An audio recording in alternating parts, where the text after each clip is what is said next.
As crianças até 12 anos, se alguma criança de 12 anos faz questão de ficar, não há problema, mas maternal até os 12 anos podem ir para as salinhas. O Ministério Infantil providenciou um cuidado, uma ministração.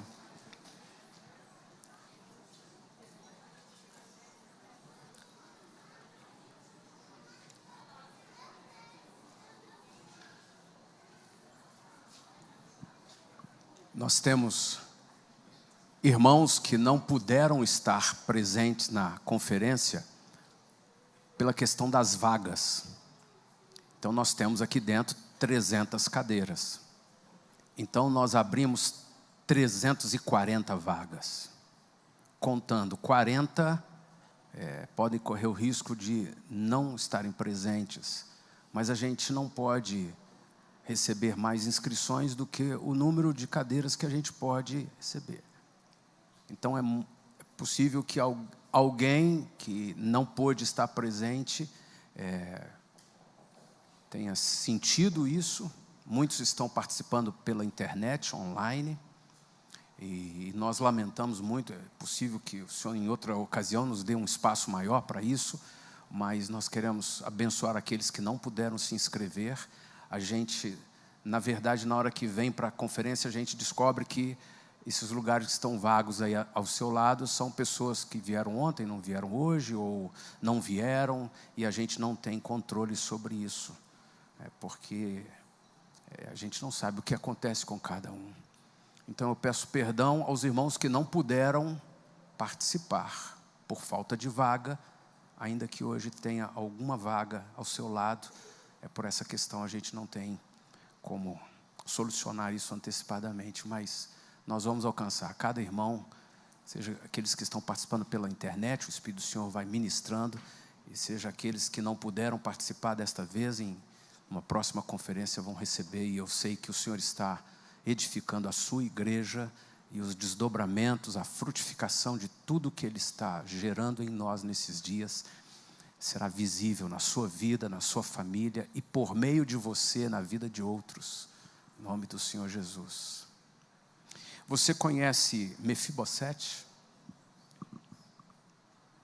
Você sabe a história de Mefibosete? 2 Samuel, capítulo 9. Neto de Saul, filho de Jonatas, e ele sofreu um acidente. Então não pense só no Mefibosete, pense na família. Pense no fato. Israel sendo atacado, Jerusalém sendo invadida, e alguém que cuidava de Mefibosete, buscando salvá-lo, levantou, correu, ele caiu, ele quebrou a perna, ele quebrou o pé, e ele ficou paraplégico, ou melhor, ele ficou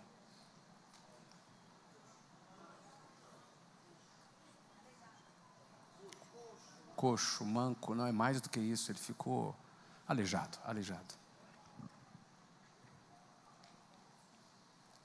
A gente lê a história e a gente pode até imaginar, mas e se fosse o meu neto, o meu filho? E se fosse você? Eu não posso mais voltar, eu não posso mais agir, eu não posso mais resolver minha vida, eu não posso, porque uma coisa é alguém ficar com a perna danificada hoje, outra coisa era naquele tempo sem recurso algum, e não só o acidente com a perna, mas todos os traumas daquela invasão, daquele problema, daquela perda, daquela falência da nação, falência da família, se lembrando de que não era que o pai tinha dinheiro, era que o pai era filho do rei, o avô era o rei, e hoje não são nada. Hoje eu não tenho mais aquele cargo, eu não tenho mais aquele bem, eu não tenho mais aquele favor, a vida não é mais do mesmo jeito. Por coisas menores, nós carregamos alguns pesos hoje. Quais pesos você carrega?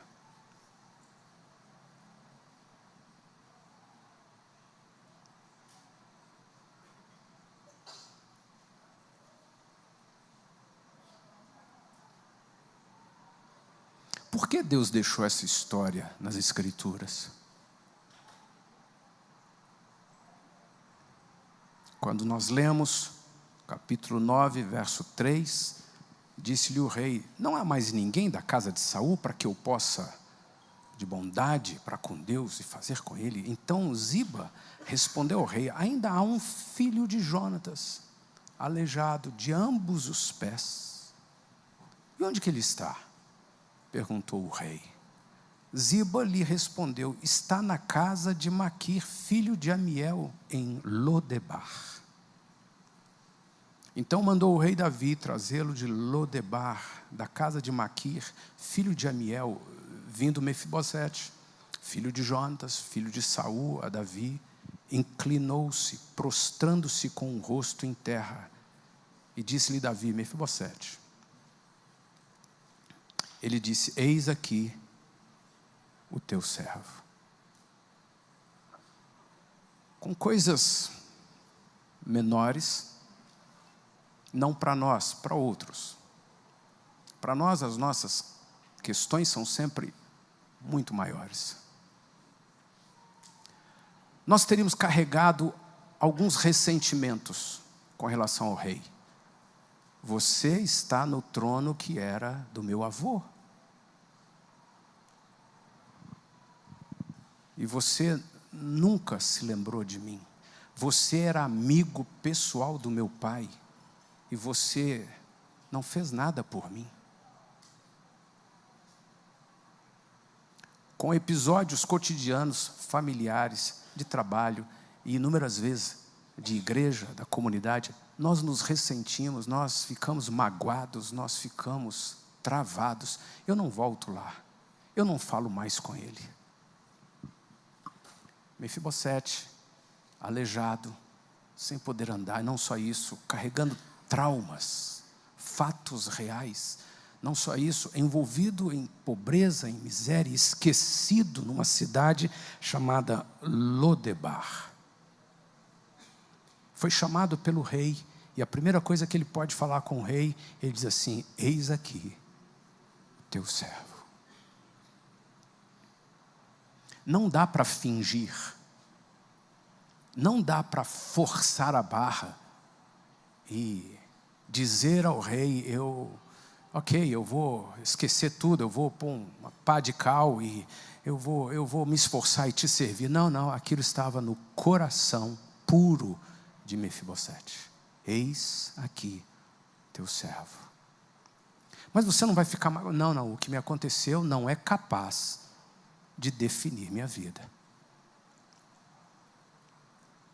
Não fizeram por mim, mas isso não é capaz de definir minha vida. Fizeram contra mim, mas isso não é suficiente para eu ficar emperrado. Mas o que acontece é que inúmeras vezes nós emperramos o fluir de muitas coisas de Deus na nossa vida, porque traumas, fatos, conflitos, perdas, danos, injustiças, das mais diversas ordens, são pesos que carregamos e nós não nos livramos deles. Pelo contrário, nós olhamos as pessoas, nós olhamos as situações, nós tomamos decisões, nós nos posicionamos de uma forma indevida. E essa história foi colocada nas Escrituras para que eu e você pudéssemos entender alguns princípios de Deus. O primeiro dele que eu e você podemos nos apropriar de todo o coração: o rei vai me chamar.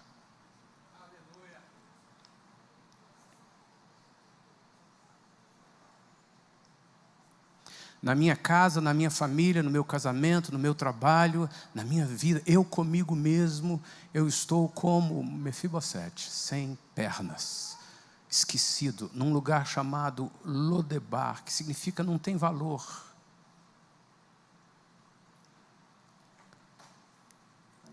Mas essa história está aqui para dizer, o rei vai me chamar. E eu não posso viver minha vida correndo e perder a oportunidade de ouvir o rei me chamando. Quais são os conflitos? Ontem nós estudamos um pouco sobre traumas.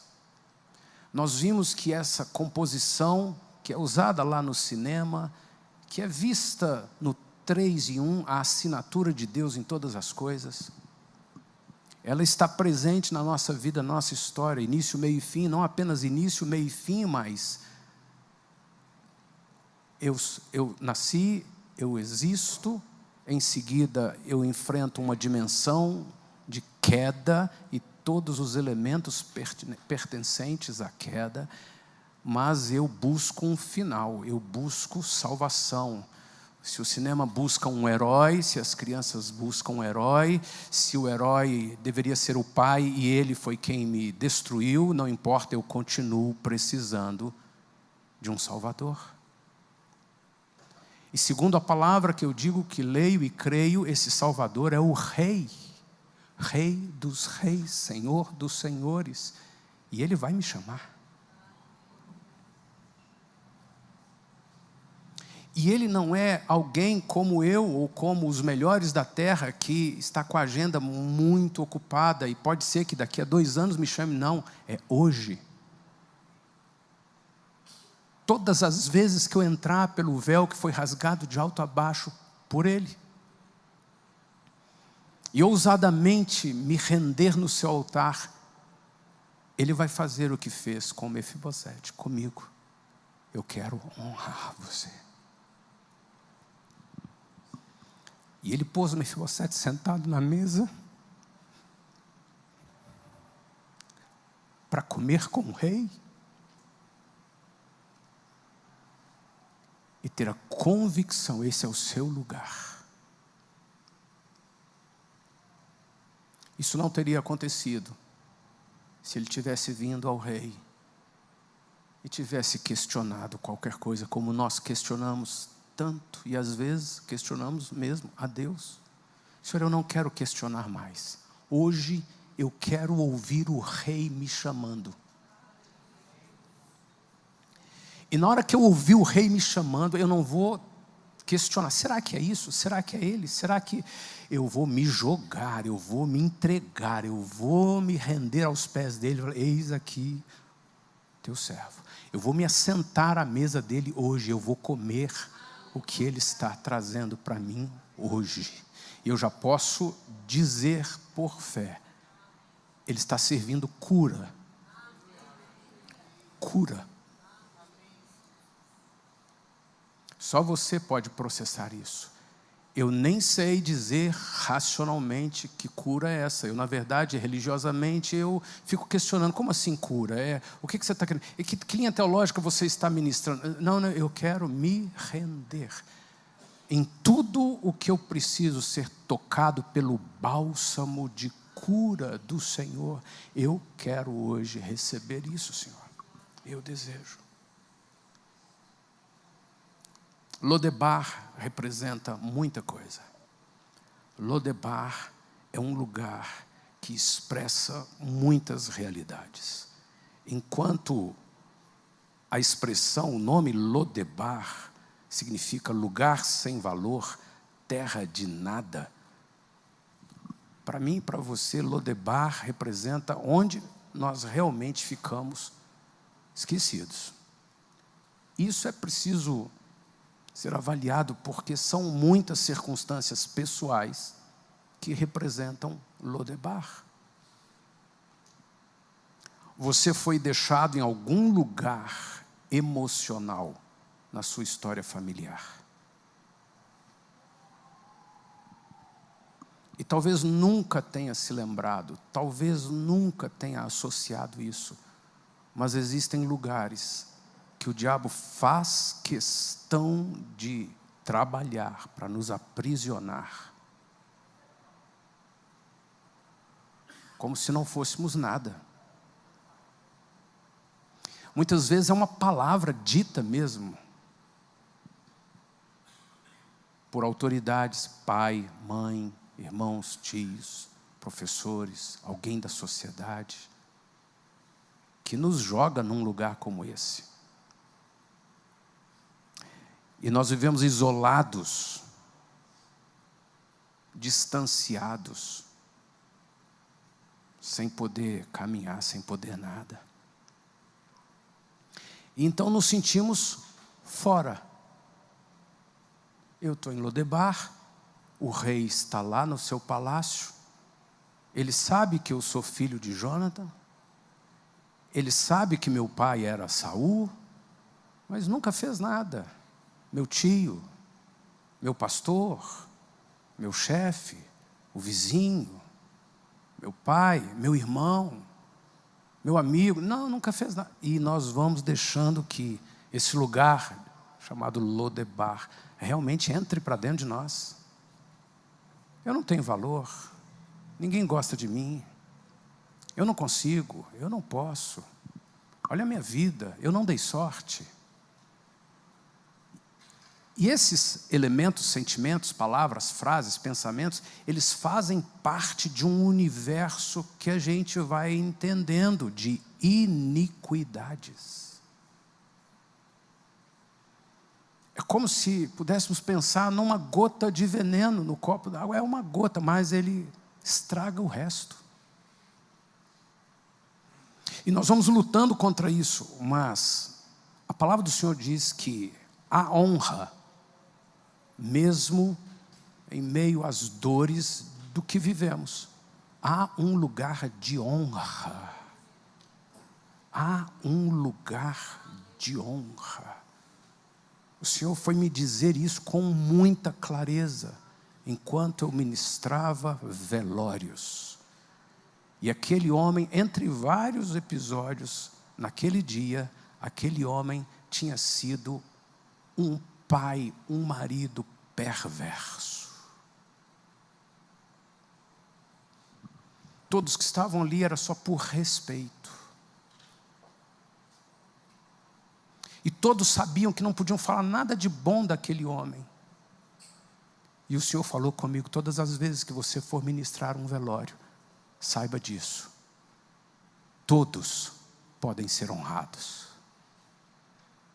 E quando eu ministrei isso, e quando eu comecei a ministrar a palavra do Senhor naquele lugar, aqueles filhos, aqueles familiares, e até a esposa sofrida, deixou de lado anos de vida terrível. E começaram a honrar. No império das trevas não há lugar para honra, mas no reino de Deus há lugar para honra, porque o caráter do rei é de honra. Palácio é um lugar de honra. E não importa onde eu e você fomos deixados, em qualquer assunto emocional e às vezes até físico, o meu Deus, o meu Pai, é de honra. E Ele vai me chamar. Eu vou me assentar na mesa dEle. E eu vou ser honrado. Eu creio nisso, eu quero nisso.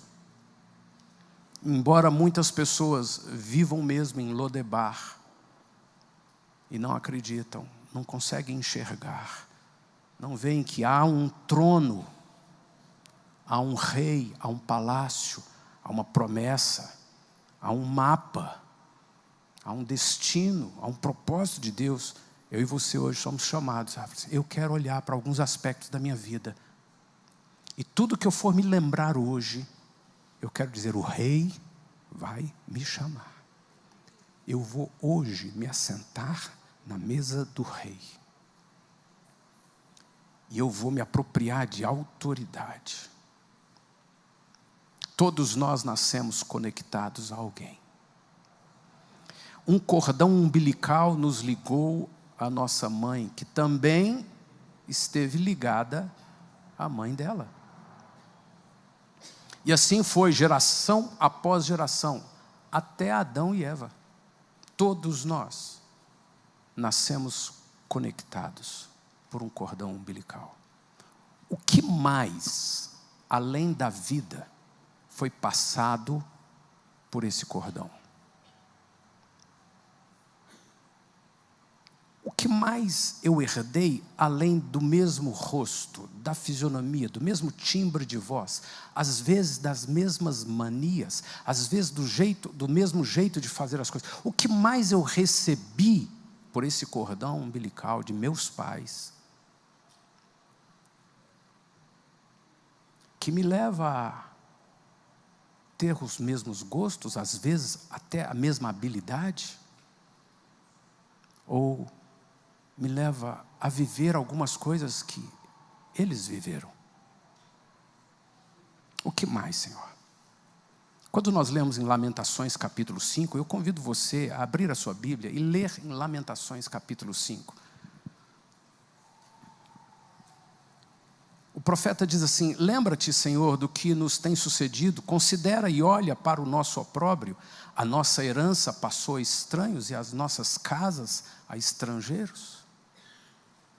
Comece a prestar atenção nessa leitura, vendo de cima a história de alguém. A nossa herança foi para a mão de estranhos. Eu devia estar desfrutando disso, mas eu não desfruto. As nossas casas estão na mão de estrangeiros. Versículo 3, somos órfãos, já não temos pai, nossas mães são como viúvas, a nossa água por dinheiro a bebemos, por preço vem a nossa lenha, os nossos perseguidores estão sobre o nosso pescoço, estamos exaustos e não temos descanso. Essa é a história de muita gente, talvez a sua história, todos os dias, com talvez um pequeno recreio no sábado ou no domingo. E mesmo assim, talvez seja só um tempo para você e se lembrar de outros problemas. Correr e nunca chegar a lugar nenhum.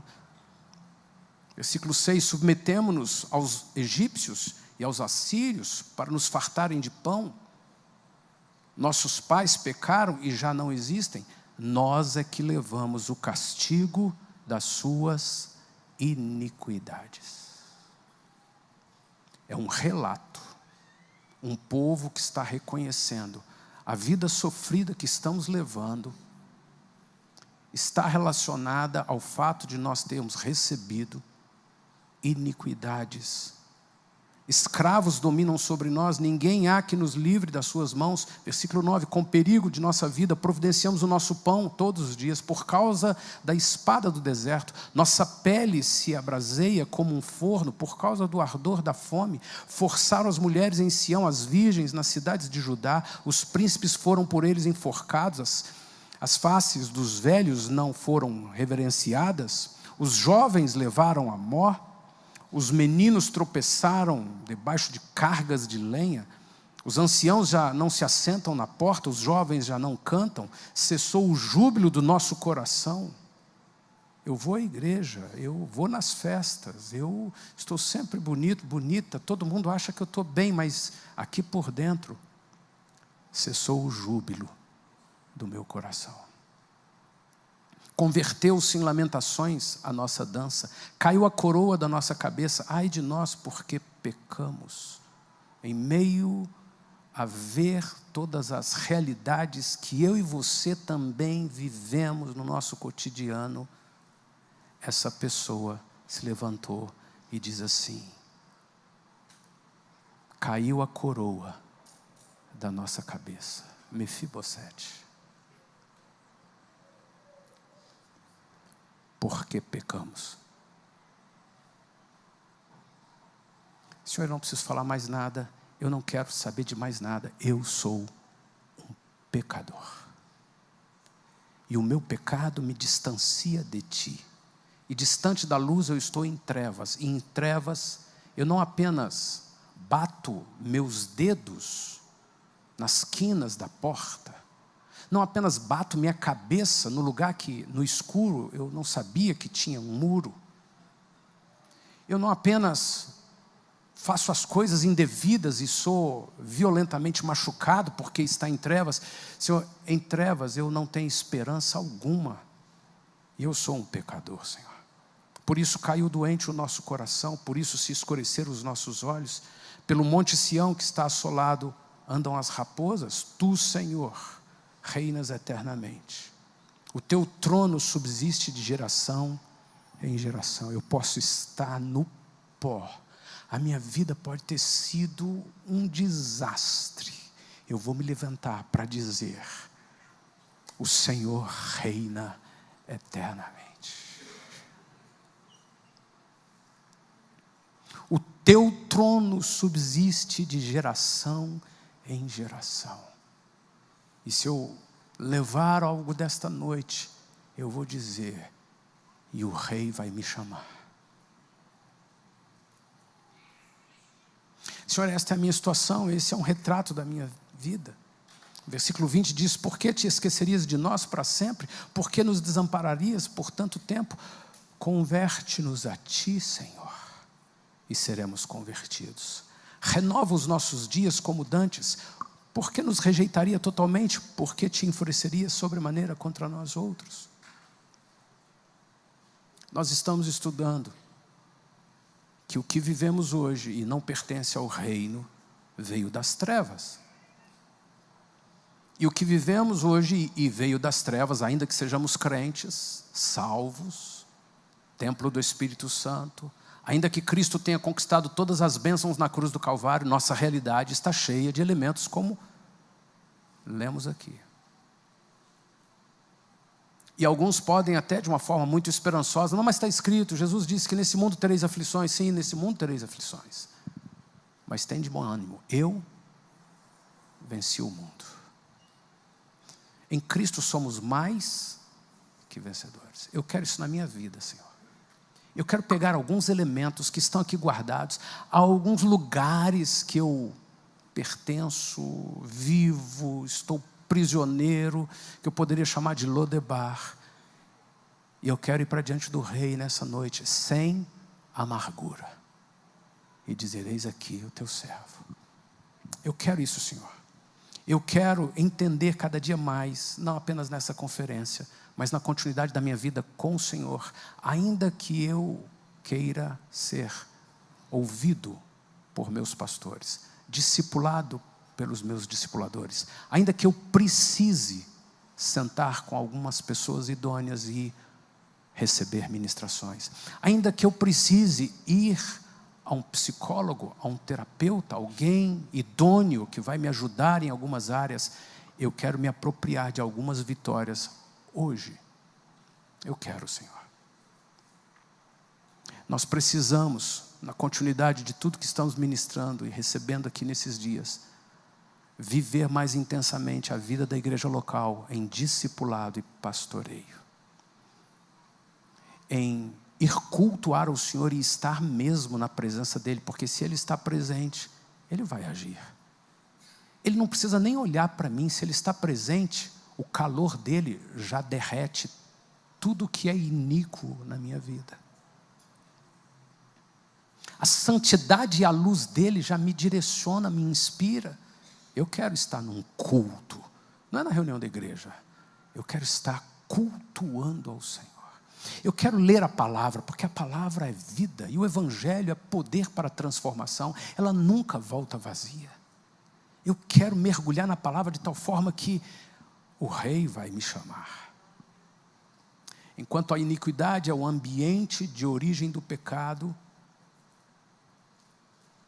o pecado que cometemos produz novos ambientes de iniquidade. E a Bíblia diz que isso se desdobra até terceira e quarta geração. Mas a palavra diz que o Senhor visita a vida dos filhos até terceira e quarta geração. O Senhor está nos visitando. Eu não consigo discernir, eu não sei o que o Senhor vai mostrar, eu não sei o que o Senhor está fazendo. Às vezes eu nem acredito, mas Senhor, é uma promessa, o Senhor vai me visitar, o Senhor vai atuar, ainda que o Senhor também traga a justiça sobre aquilo que eu vivo, o Senhor vem. E quando o Senhor vem, não é para acusar, acusador é o outro. O Senhor vem com pleno amor. O Senhor vem para me fazer sentir, não Mefibosete em Lodebar, mas filho do rei. Sentar à mesa, eu quero isso para mim. Eu não quero ir tocando a vida de qualquer forma. Então eu quero luz, eu quero entendimento, eu quero discernimento. E o Senhor está trazendo, ainda que seja uma pequena semente, ela vai dar muito fruto. Ainda que seja um pequeno tempo, em 3 dias, são janelas que Ele está abrindo e eu vou andar por quilômetros de conquistas a partir destas janelas. Quando nós estudamos mais intensamente o que Deus deu a tantas pessoas da ciência, nós vamos entendendo e aprendendo algumas coisas. Uma criança, entre 0 e 18 meses, ela desenvolve confiança ou desconfiança. De 0 a 18 meses é o tempo em que a ciência mostra claramente. É nesse período que a criança vai desenvolver confiança ou desconfiança. Dependendo de como ela foi cuidada pelos pais, dependendo de como ela foi cuidada por outros cuidadores, dependendo de como foi a vida dela em casa, mesmo tendo apenas 1 mês ou 18 meses. Todas as vezes que ela sente a fome, sente a dor, sente a cólica, sente a ausência, sente saudade da voz da mãe, mas logo em seguida vem cuidado, ela começa a desenvolver confiança. Mas se isso não acontece, como é a realidade em muitas famílias, é só aquilo que precisa ser feito segundo a lei, para não desproteger o menor indefeso. A criança desenvolve desconfiança. Um adulto, não importa qual idade, sempre com muita desconfiança, muito medo, muita insegurança. Possivelmente foi uma criança de 0 a 18 meses que não formou confiança. Por isso a palavra do Senhor diz assim: ensina a criança no caminho em que deve andar, porque isso vai permanecer por todas as outras fases da sua vida, até quando for adulto, não vai sair disso. Uma criança entre 1 e 3 anos forma o senso de autonomia. Isso mesmo, filho, venha, pode vir. Isso mesmo, ficou muito bonito, muito bem feito. Parabéns, filho. Que coisa abençoada. Filho, olha aqui, olha o presente, filho. Olha isso aqui, olha isso aqui, filho. Que coisa linda. Desenvolve autonomia. Mas em muitas famílias não foi isso que aconteceu. Eu falei assim: sai daí, babaca. Calado. Não me envergonhe.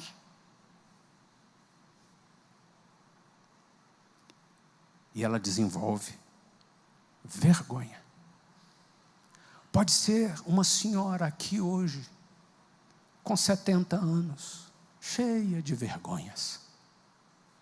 Possivelmente, foi uma criança que entre 1 e 3 anos não desenvolveu confiança, autonomia, segurança. Uma criança entre 3 e 6 anos desenvolve experiências familiares e sociais em que ela tem o senso de iniciativa ou o sentimento de culpa. Isso foi formado lá. E o tempo passou. Ele agora é um adolescente, ele agora é um jovem, ele agora é um adulto, ela agora é uma senhora idosa.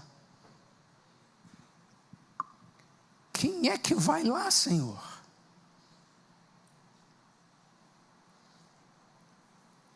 Eu preciso fazer uma pesquisa, uma terapia, para descobrir o que aconteceu, como é que foi entre 1 e 3 anos. Não. O Espírito Santo vai lá.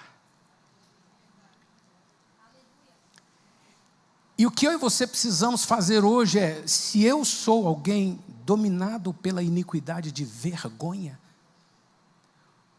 o rei vai me chamar. E ele vai enviar sua palavra, seus anjos, seu espírito, ainda que seja num lugar que eu não acesso, da minha vida, que foi representado lá quando eu tinha de 1 a 3 anos. Ele vai lá e ele vai trazer cura. Uma criança entre os 6 e 12 anos, ela desenvolve laboriosidade ou desenvolve inferioridade. Deixa comigo. Eu consigo, eu faço. Olha o que eu fiz. O que você achou? Essa criança foi nutrida para isso. Amor, graça, palavra, companhia, amigos, família, sociedade, mas nem todos viveram a vida familiar assim. Nessa fase, talvez tenha sido o tempo em que tomou beliscões todos os dias. Apanhou na cabeça. Sai daqui, menino. Não me enche. Então, ao invés de desenvolver laboriosidade, desenvolve convicção de inferioridade. Uma criança, a partir dos 12 anos, começa a construir identidade. Ou vai se tornar um adolescente difícil porque ele não construiu identidade. Ele construiu confusão. Senhor, eu não sei se eu fui assim. E nós não vamos agora em busca de uma pesquisa, uma avaliação de algum tempo, não sei quantos meses, quantos anos, para fazer uma análise. Não, Senhor, nós estamos no Teu altar e nós estamos pedindo ao Senhor que o Senhor ponha luz aonde for necessário. E nós queremos, Senhor, ainda que não tenha sido construído, nós queremos construir confiança. Eu quero me tornar uma pessoa confiante, não alguém dominado por desconfiança, que eu posso chamar de iniquidade. Eu não quero, Senhor, ser alguém conduzido e dominado por vergonha. Eu quero ser alguém que desenvolve autonomia, segurança. Eu não quero ser alguém governado por sentimentos de inferioridade. Eu quero produzir os frutos para os quais o Senhor me formou. Eu quero, Senhor. Eu tenho dons, eu tenho talentos, eu tenho habilidades. Eu vou frutificar para o reino. E o Senhor disse que foi o Senhor quem me escolheu. Por isso eu estou aqui hoje. E me escolheu para que eu vá e dê fruto. E não só dê fruto, que os meus frutos permaneçam. Eu me coloco assim no Teu altar, Senhor. Eu me coloco assim no Teu altar. Fecha os teus olhos.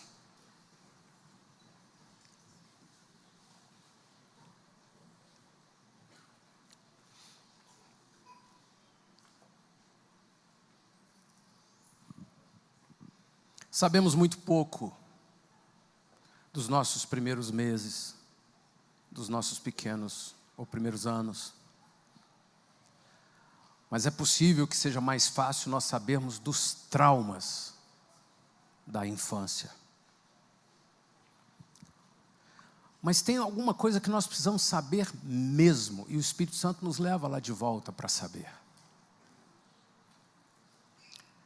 Quando Deus criou Adão,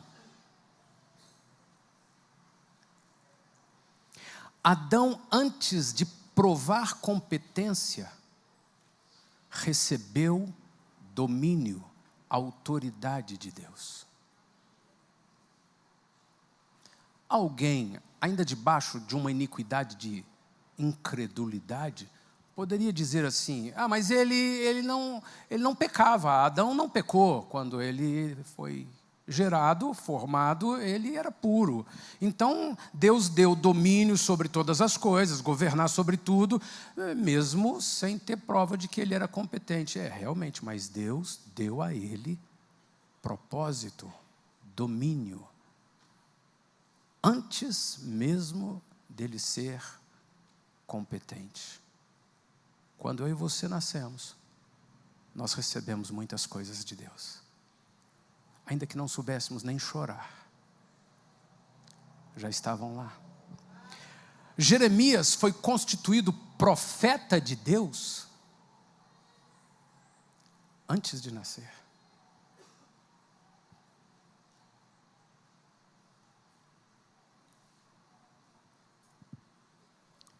Paulo foi separado, e ele diz isso, desde o ventre da mãe.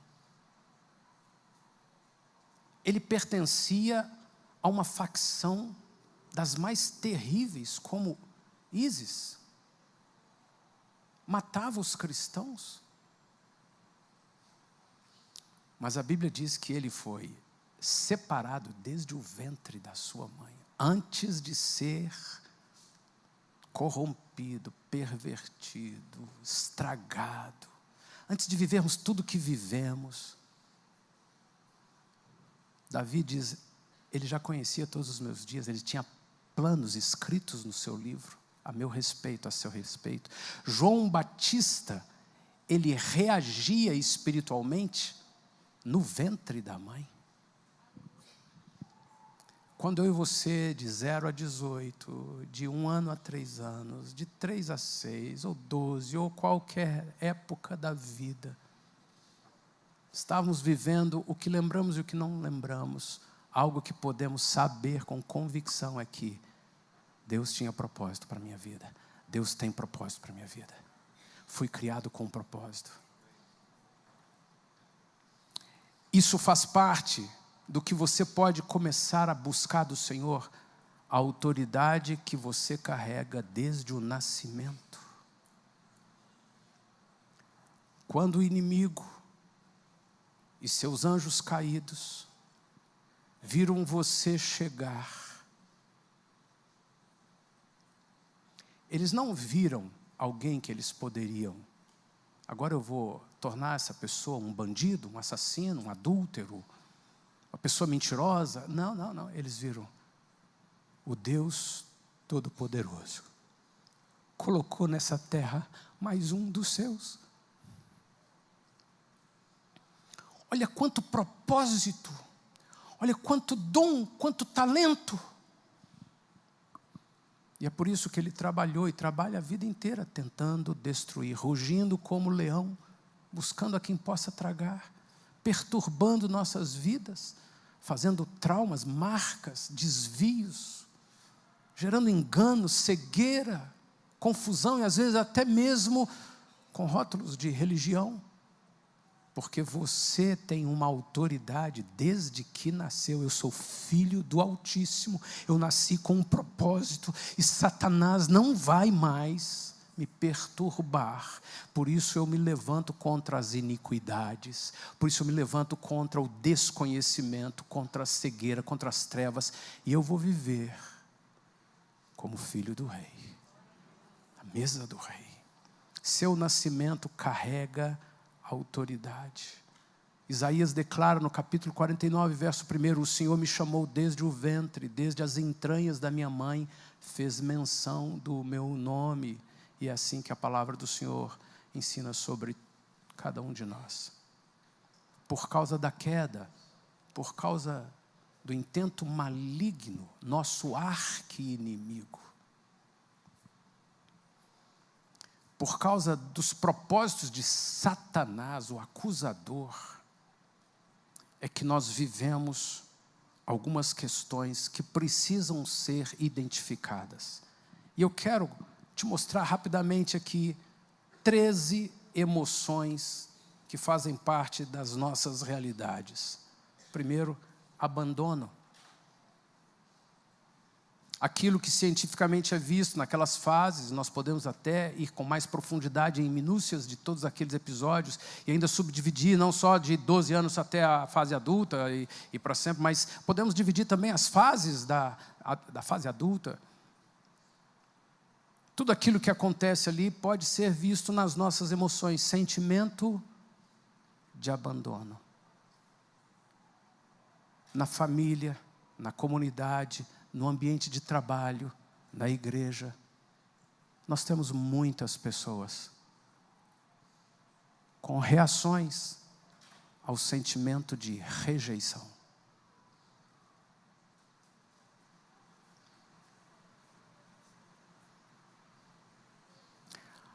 Grande parte, para não dizer a maioria, de forma indevida ou sem provar, grande parte das pessoas que vão embora de uma comunidade, de uma família, de um trabalho, de uma igreja, é porque lá dentro as emoções de abandono estão sempre ameaçando. Senhor, eu quero prestar atenção nas minhas emoções. Eu estou me sentindo rejeitado, abandonado, deixado, desmerecido. Eu não vou ser guiado por essa emoção. Não vou. Humilhação é o sentimento de ser exposto. É o sentimento de ser desvalorizado diante de outros. Então, grande parte das pessoas que não tem coragem de levantar a mão, eu gostaria de fazer uma pergunta.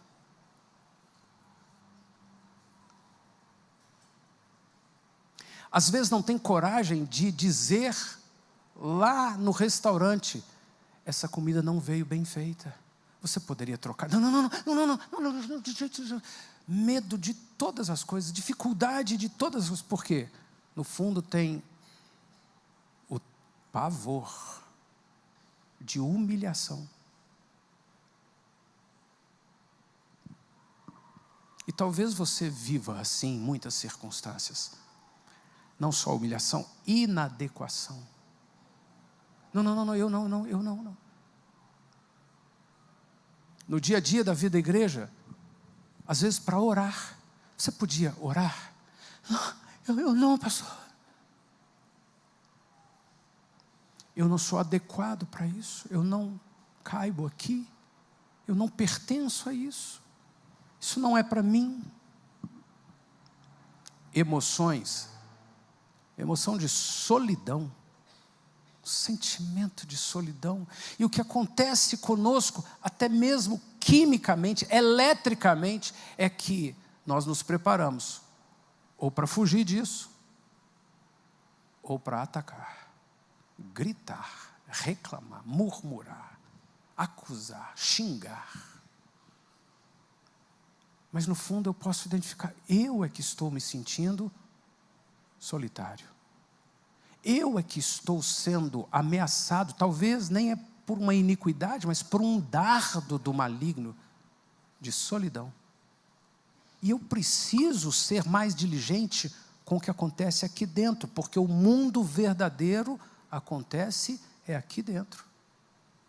E se eu não parar para me conhecer, se eu não parar para observar essas emoções e ter ferramentas como essa, então todas as vezes que me vem um sentimento de solidão, não é o outro. Todas as vezes que vem um sentimento de insegurança, não é porque é realmente inseguro, não. Na maioria das vezes pode ser só um dardo do inimigo. E a Bíblia diz, você pode apagar esse dardo. Eu quero começar a identificar essas emoções, vergonha, culpa e o medo de eu errar. Então eu não faço, então eu não ouso. Porque se eu errar, alguém vai impor em mim a culpa. Eu não quero isso. Então eu fico na minha, eu paraliso, deixa quieto, do jeito que eu estou em Lodebar. E o que certamente vai acontecer é que eu não vou olhar para o rei, eu vou reclamar do rei. Deus não me ouve. Olha o outro lá, olha aquela ali. Comigo não acontece. Porque uma emoção que veio talvez por um dardo do inimigo, talvez por uma iniquidade plantada em outro tempo, talvez por atos em uma daquelas fases da infância, a criança alegre, pura, foi lá conversar com o estranho e a mãe lhe deu um tapa beliscou, puxou para dentro, não te levo mais. Não conversa com estranho. Não me envergonhe. E foi plantado um sentimento ou uma iniquidade de vergonha. E talvez seja você. E eu não estou aqui no intuito de te ensinar alguma coisa. Você não está aqui ouvindo uma mensagem ou buscando informações ou conhecimento apenas. Você está aqui para pôr luz. Isso sou eu. Isso é comigo. E por que que isso está recebendo luz hoje? Porque o Rei me chamou. Eu me apropriei disso. O meu Pai me chamou. E Ele está trabalhando para que eu seja curado. E eu estou aprendendo a identificar que isso é só uma emoção. Eu senti raiva, eu senti tristeza. Me veio uma melancolia, um negócio assim. Eu quero ir embora para casa. O que é isso? Meu Senhor, o que é esse sentimento? O que é essa emoção que está aqui dentro? Eu quero identificar. Raiva, ressentimento. Me deu uma raiva, e às vezes isso é atribuído só ao fato de sermos talvez muito intransigente, ou muito sem freio, sem filtro, não, eu quero parar, identificar, e eu posso até não querer contar isso para ninguém, mas eu estou dizendo para o Senhor nessa noite: Senhor, eu sou uma pessoa que facilmente está debaixo de uma emoção de raiva, de ressentimento. Fiquei muito ressentido daquela pessoa. Não fez isso, não me convidou, não me chamou, meu nome não está ali, eu nunca sou visto, não me agradeceram, não me deram oportunidade. Senhor, eu estou identificando, isso não é injustiça que fizeram contra mim. O que eu sou, desde o nascimento, em autoridade, em filho do Senhor, é muito maior do que o que alguém pode fazer. É muito maior do que o diabo pode fazer. Mas eu fico debaixo desses domínios das trevas e de iniquidades, e isso cria um ambiente propício para eu acabar cometendo pecados. E o problema não é cometer alguma coisa que a Bíblia ou a igreja diz que não pode. O problema é que pecado significa me distanciar do Senhor. Eu amo o Senhor. E cada vez que eu te conheço, eu amo mais. Cada vez que eu sei o que são os teus planos para mim, eu amo mais o Senhor. Então eu não quero ficar separado do Senhor. Então eu não quero pecado. Então eu quero exterminar com o ambiente da iniquidade. Então eu quero identificar essas minhas emoções. E eu quero aprender a tratá-las, a colocá-las no altar do Senhor. Eu quero aprender, eu quero decidir, cultivar o hábito de identificar as emoções com lucidez e usá-las para avaliações e decisões de sabedoria. Emoções são dados. Muitas vezes, dardos. Mas não são diretrizes. Não vão guiar a minha vida. Você pode dizer isso ao Senhor agora, ao Espírito Santo: Senhor, não vou ser guiado mais por nenhuma dessas emoções. Pastor, eu queria anotar essas. Você vai receber tudo isso. Não precisa preocupar, não. Eu quero estudar sobre isso. Você vai poder ler o livro O Mapa da Minha Vida e se aprofundar em tudo isso. Não apenas para conhecer, mas para se libertar. Nomear para compreender. Compreender para quebrar grilhões para viver quem você é em Deus. Crer nisso. A palavra do Senhor diz em Tiago capítulo 5, muito pode a oração do justo por sua eficácia. Oração é uma frase, E essa oração que está na Bíblia, que fazemos a Deus, é absolutamente a mesma oração que aparece em gramática. Porque tudo que é do verbo, tudo que é da gramática, tudo que é da linguagem, nasceu nele, que é o verbo, Jesus. Isso não é figurativo, isso é literal. Todo o poder da palavra emana dele. Quando o diabo usurpa, ele leva alguém a distorcer a palavra e vira um palavrão, ou vira uma mentira. Mas foi Deus que estabeleceu o poder da linguagem como atributo divino e nos fez semelhante a Ele. E nos fez pessoas que pensam e falam. O que é que eu falo? Como é que eu posso falar algo verdadeiro se eu desconheço? Mas agora eu quero nomear essas minhas emoções. E eu falo isso com você literalmente. Você pode anotar na sua apostila. Eu descobri que esse meu sentimento, essa minha emoção, é um dardo do maligno. Ou é um dado para eu gerir, eu governar sobre ele. A partir de hoje, eu decido que eu quero aprender a lidar com essa raiva, esse medo, essa ira, esse sentimento de isolamento, de abandono, de destruição. Satanás, eu não estou lutando com você. Você já foi vencido pelo meu Senhor. Eu não estou lutando comigo também. Eu estou aplicando o poder da cruz de Cristo. Algo que só eu posso fazer, na autoridade que foi me concedida pelo Senhor. E eu é que me aproprio dessa promessa, dessa bênção, dessa herança, e eu a aplico na minha vida. Essa é uma emoção, e eu não vou ser guiado mais. Ciúme, inveja. O que é um ciúme? O medo de que vai acontecer alguma coisa que só vem do inferno. Satanás, você não vai fazer isso. Você não vai nem me ameaçar, nem me ameaçar. Os seus dardos eu apago. E eu invoco a presença do Santo, do Senhor, do seu Espírito. Desconfiança. Muita gente que o tempo todo é desconfiança. Às vezes estão ouvindo a palavra do Senhor, mas desconfiando o tempo todo. E não há nada melhor para a desconfiança do que ir lá e fazer uma pergunta e colocar luz. E trazer a verdade. Eu não quero viver debaixo da agonia de ser desconfiado em tudo.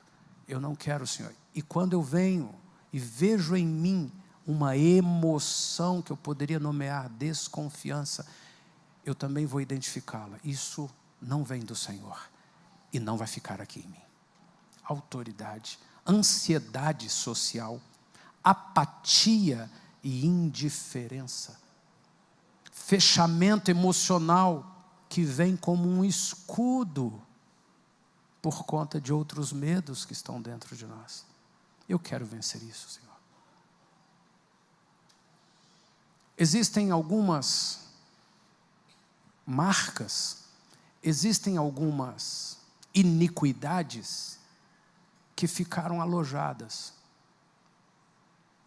e que se tornaram muitas vezes prumos para a forma com que nós sentimos, ouvimos, pensamos, reagimos.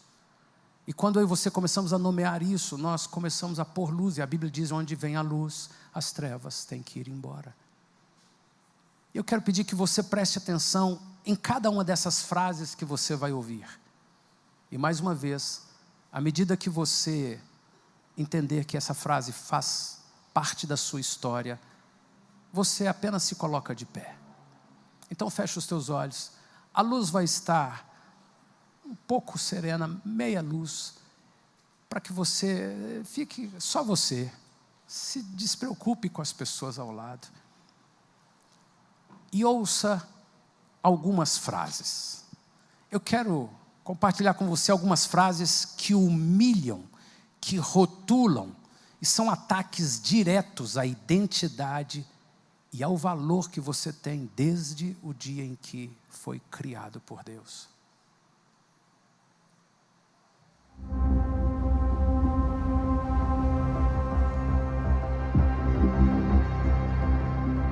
Muitas frases são usadas para humilhar ou rotular.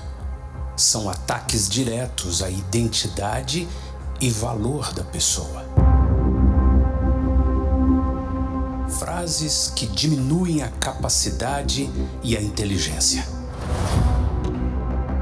Você nunca faz nada direito. Você é um burro mesmo. Você nasceu para dar trabalho, hein? Você é um inútil.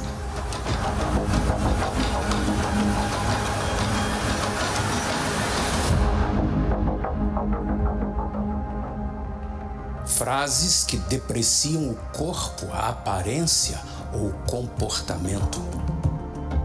Com essa cara, você vai chegar aonde? Você parece um animal. Você é um peso para todo mundo. Você é um atraso de vida. Gorda desse jeito, quem vai te querer? Se não estudar, como seu irmão faz, vai ficar para burro. Frases que atacam diretamente a origem e a identidade familiar ou espiritual. Você nasceu estragado. Você parece filho de outro. Não sei como você pode ser meu filho. Você é uma vergonha pro nome da nossa família. Eu sempre soube que você ia dar nisso aí.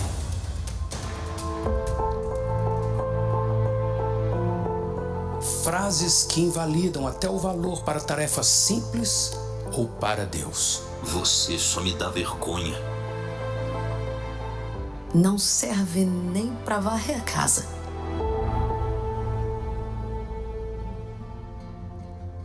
Para frases como essas, nós precisamos proclamar uma resposta de autoridade, de restauração.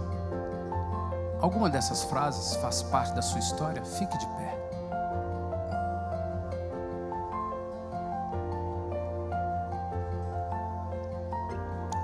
Seus olhos fechados.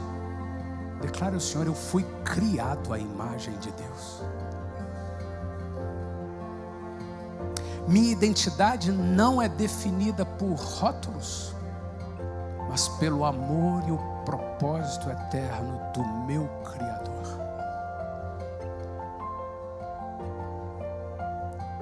A palavra do Senhor declara: vós, porém, sois geração eleita, sacerdócio real, nação santa, povo adquirido. Eu nasci para o Senhor. Senhor, visita a história de cada um dos nossos irmãos. E aonde foi liberada uma palavra das trevas, às vezes por pais sem nem perceber, sem nem ver, Senhor, sem a intenção maligna, às vezes no nervosismo, na situação, no calor de um problema, Senhor, nós estamos declarando: primeiro, eles são liberados.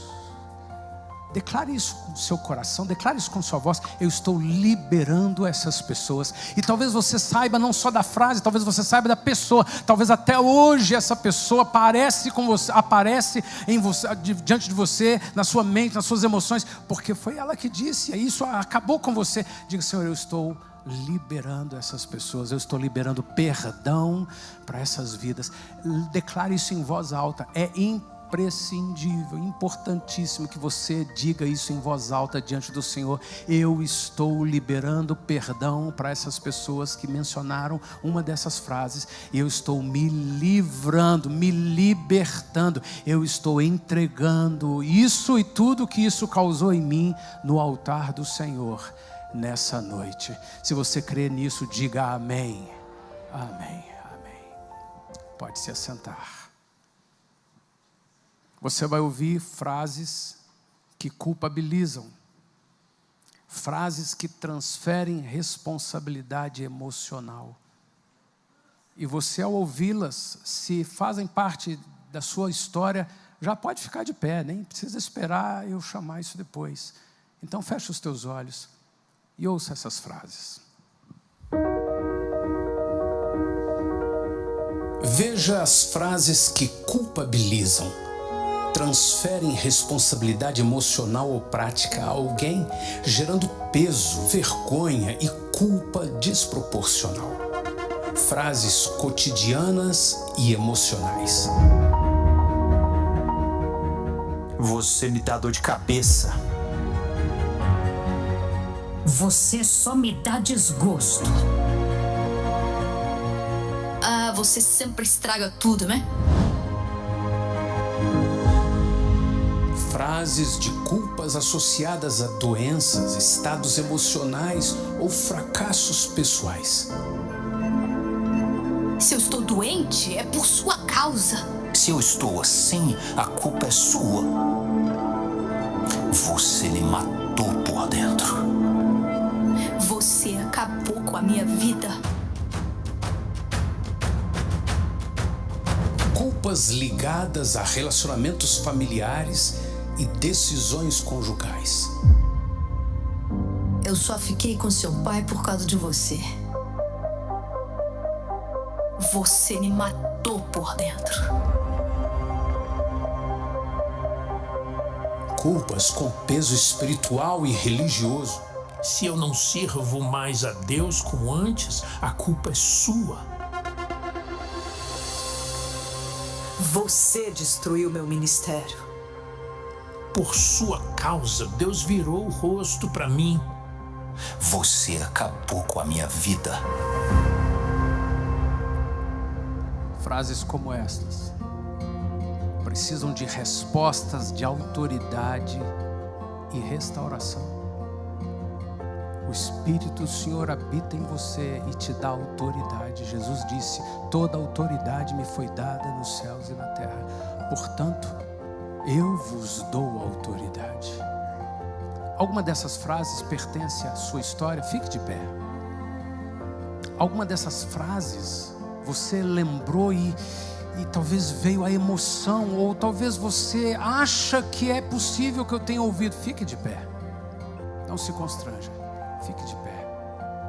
A palavra do Senhor diz assim, Romanos capítulo 8, verso 1: nenhuma condenação há para os que estão em Cristo Jesus. Levante a sua voz e diga comigo: nenhuma condenação há para os que estão em Cristo Jesus. Diga mais uma vez: nenhuma condenação há para os que estão em Cristo Jesus. Diga para você mesmo: não há condenação para mim, porque estou em Cristo Jesus.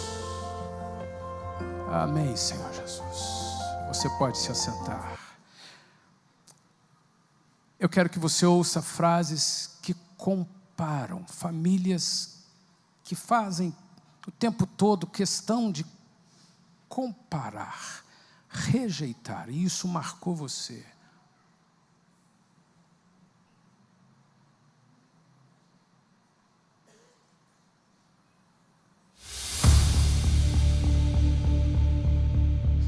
Frases que comparam e rejeitam colocam a pessoa em desvantagem em relação a outros e sugerem rejeição.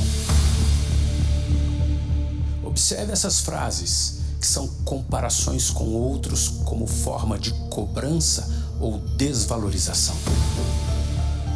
Você deveria aprender com seu colega, ele é um exemplo. Na sua idade, seu primo já trabalhava. Por que você não é como seu irmão? Ah, ela é muito mais inteligente que você. Nem parece que nasceu na mesma casa, que vocês são irmãos. Preste atenção nestas declarações. Elas diminuem o valor pessoal ou social. Quando ele fala, todo mundo ouve. Você não, ninguém te respeita. Olha, com você nada dá certo. Você só atrapalha.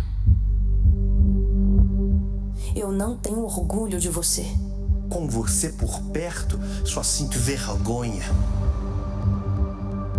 Expressões de rejeição afetiva explícita.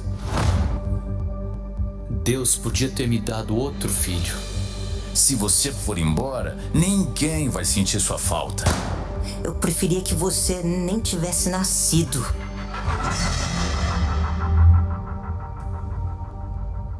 É possível que você nunca tenha estado num lugar, um auditório como esse, ouvindo essas frases deste modo.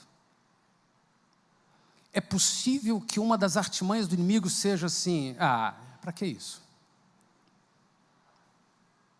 Não tem nada a ver comigo. Mas à medida que eu e você vamos para o altar do Senhor, nós somos convidados a nos render. Só você pode dizer: Senhor, eu não estou em vão ouvindo frases que me marcaram, machucaram, ou talvez que eu nem me lembre direito. Eu estou agindo na autoridade que recebi do Senhor desde que nasci. O inimigo não domina mais a minha vida, e aquilo que ele fez, seja por iniquidade, seja por relacionamentos com outras pessoas, seja, Senhor, por qualquer artimanha das trevas, eu me levanto para dizer: não, não. Alguma dessas frases faz parte da sua história? Fique de pé.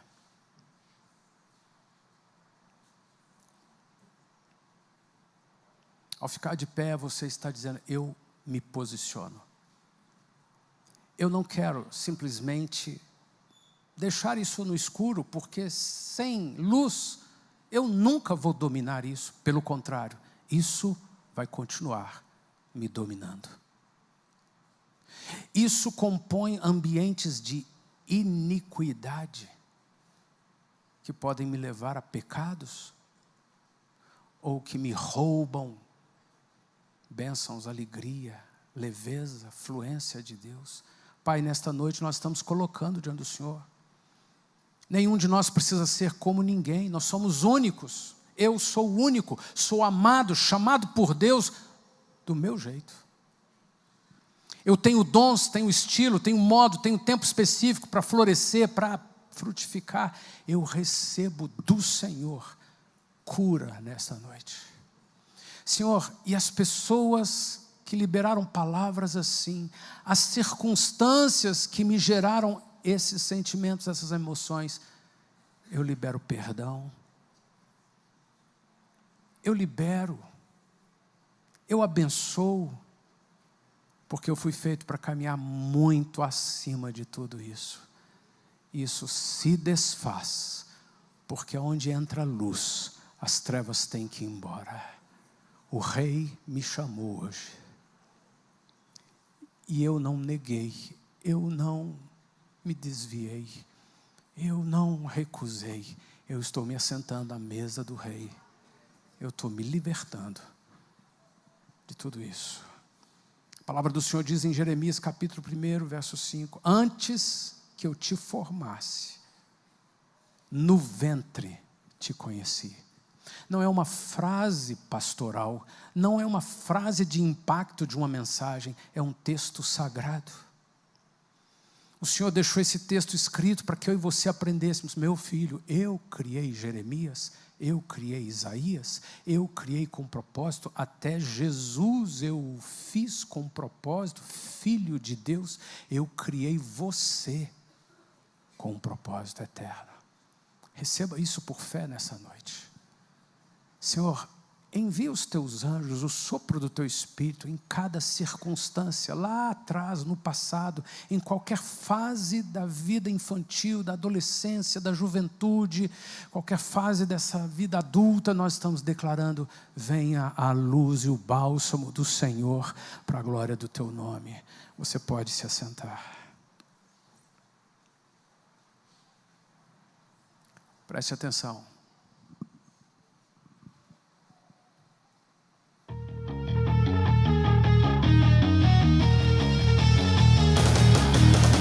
Frases que anulam emoções ou a identidade.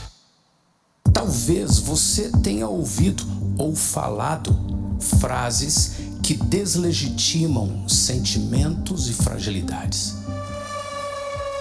Elas impedem a construção de uma identidade saudável e segura. Veja essas frases que menosprezam as emoções e as necessidades emocionais. Engole o choro. Ah, você tá exagerando. Para de frescura. Você é muito sensível. Você só quer chamar atenção. Olha aí o filhinho de papai.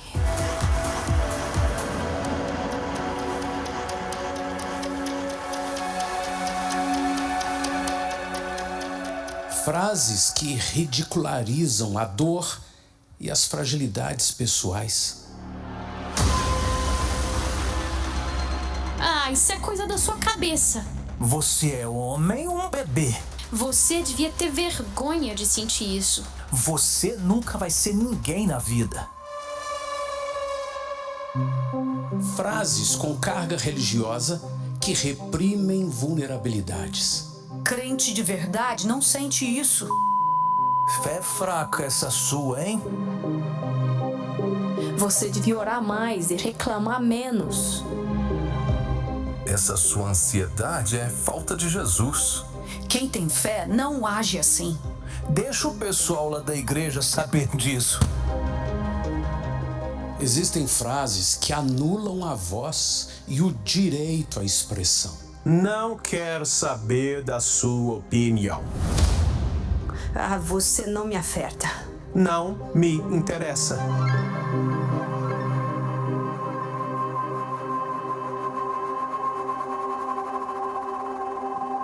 Para frases como essas, nós temos proclamações de autoridade e de restauração. Alguma dessas frases faz parte da sua história? Fique de pé.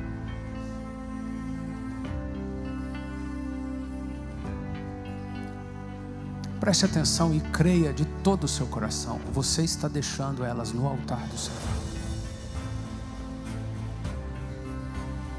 A única coisa que você precisa fazer daqui para frente em relação a isso é crer. E todas as vezes que o Espírito Santo te mostrar algo, ou que o inimigo mesmo te acusar, você vai dizer: essas frases foram deixadas no altar do Senhor. O que o Espírito Santo está me mostrando é para cura. Quanto a você, maligno, eu apago os seus dardos. Levante a sua voz, levante as suas mãos, comece a declarar: Senhor, eu não aceito mais essas frases ou as emoções que elas geraram governando a minha vida. Eu não aceito. Senhor, a tua palavra diz que o Senhor está perto de todos aqueles que têm o coração quebrantado. Eu me quebranto nesta noite. O Senhor me criou, o Senhor me formou, o Senhor tem planos de bênçãos, o Senhor me fez com uma alegria, o Senhor tem projetos eternos para a minha vida, e eu me aproprio disso pela fé nessa noite, e eu declaro: aonde estas frases mexeram comigo, ou deram legalidade ao maligno, estou quebrando isso na autoridade do nome de Jesus. Eu libero perdão para as pessoas que fizeram isso, eu libero perdão para as pessoas que falaram intencionalmente, cruelmente ou sem ver, Senhor. Eu libero, e talvez grande parte das pessoas que falaram essas frases são muito próximas, são pais, mães, famílias, ou parentes, ou quem sabe um chefe, um professor, quem sabe alguém na igreja, quem sabe um líder, um pastor. Senhor, eu estou declarando: ninguém tem o poder de definir a minha vida. Quem definiu minha vida foi o Senhor, e eu me aproprio de todo o recurso que o Senhor tem, incluindo o de hoje, para que eu esteja livre das opressões, dessas frases, das emoções e de toda iniquidade. Você crê nisso, irmão? Você crê nisso? Então diga amém e declare ao Senhor: Senhor, eu recebo em nome de Jesus. Feche os teus olhos, ore ao Senhor mais uma vez, agradeça a Ele. Senhor, obrigado pelo que o Senhor está me mostrando e fazendo nesta noite. Agradeça ao Senhor. Agradeça ao Senhor. Pode se assentar e ouça esse último grupo de frases. Muitas vezes, pessoas usam frases que manipulam com espiritualidade tóxica. Usam conceitos espirituais de forma abusiva para controlar, envergonhar ou coagir. Frases que anulam a dignidade espiritual e a identidade no corpo de Cristo. Você não tem nenhuma unção.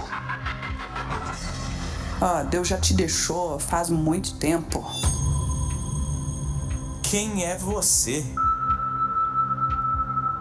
Frases que vinculam bênção ou maldição a controle de liderança humana. Você não prospera porque tem pecado. Você está amaldiçoado, saiu da nossa cobertura. Se você sair do ministério, vai se arrepender. Nunca mais, nunca mais.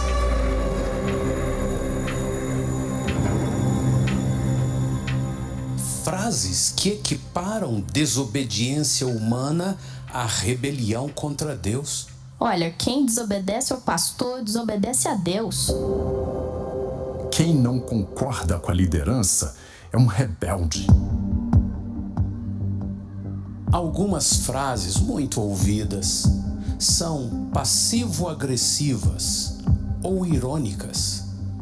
Elas têm aparência de brincadeira ou de conselho, mas ferem, anulam. Veja essas frases que escondem desprezo em um humor depreciativo. Você não é flor que se cheira, mas fazer o quê, né? Deus usa até jumento, vai que usa você. Deus ama todo mundo, até você. Frases que camuflam ofensa em consolo forçado. Coitado, ele tenta, né? Você é esforçado, só falta ser bom. Pena que o talento pulou você na fila. Existem frases que disfarçam menosprezo em crítica à contribuição pessoal. Se depender de você, meu filho, isso aqui fecha. Algumas frases são de indiferença emocional. Elas negam valor à presença, à contribuição ou à dor do outro. Olha, tanto faz. Se você vier, se não vier. Ninguém vai notar se você sumir. Você nunca fez falta. Eu nem sei por que você ainda está aqui. Tem frases que diminuem ou descartam o sofrimento alheio. Você chorar não muda nada. Já passou da hora de você se tocar.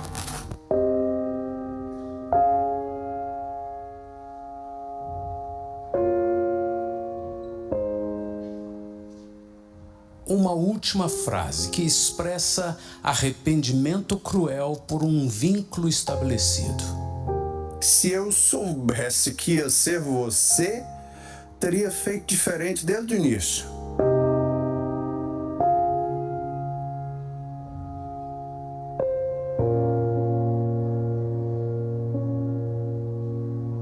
Feche os teus olhos.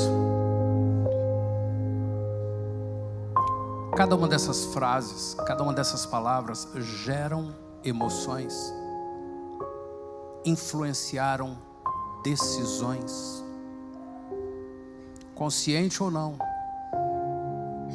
e muitas vezes seguem ativas dentro de você. Elas precisam ser vistas, ouvidas, denunciadas, trazidas à luz, vencidas pelo amor de Deus e por meio da chave do perdão, liberá-las. É a graça, a ação do Espírito Santo que opera isso. E você hoje passou por esse altar. Você está sentado à mesa. Só a voz do nosso Deus tem autoridade final sobre quem nós somos. Só a voz do Rei. Declarar a sua origem como bendita, restaurar a forma com que você vê você mesmo, é algo que Deus está te dando nessa mesa hoje. renomear a sua história à luz da verdade das Escrituras que estão sendo expostas, rejeitar as mentiras que se formaram nas dores, nos traumas, em cada fase da infância, da adolescência, da juventude, da fase adulta, receber um novo batismo de identidade. E essa é uma chave, só você pode mostrar sua identidade. Só você pode ousar entrar na presença do Rei e dizer: eu pertenço. Só você pode assumir sua maturidade e o governo da sua vida com luz, verdade, sabedoria, fé. Só você pode fundar uma nova linhagem marcada por bênção. Você pode ser instrumento do Senhor. Para aqueles que virão depois de você, para aqueles que já estão aqui depois de você, para aqueles que vieram antes de você. Isso é exercício de fé, certeza daquilo que não se vê, daquilo que se espera. Certeza. Convido você a se colocar de pé. Quero pedir o Cacilhas que venha. Nós vamos agradecer ao Senhor por essa noite. E nós vamos pedir ao Espírito Santo que nos conduza por um restante de noite. E a reunião de amanhã pela manhã, um fechamento em que Ele traga luz naquilo que Ele quer entregar nas suas mãos para continuidade, não só de uma semana, não só do mês, do ano, mas uma continuidade da vida. Uma continuidade dentro de todo o propósito que o Senhor tem para a sua vida. Eu convido você, dê a mão a quem está ao seu lado. Quero pedir que suba um pouco a luz.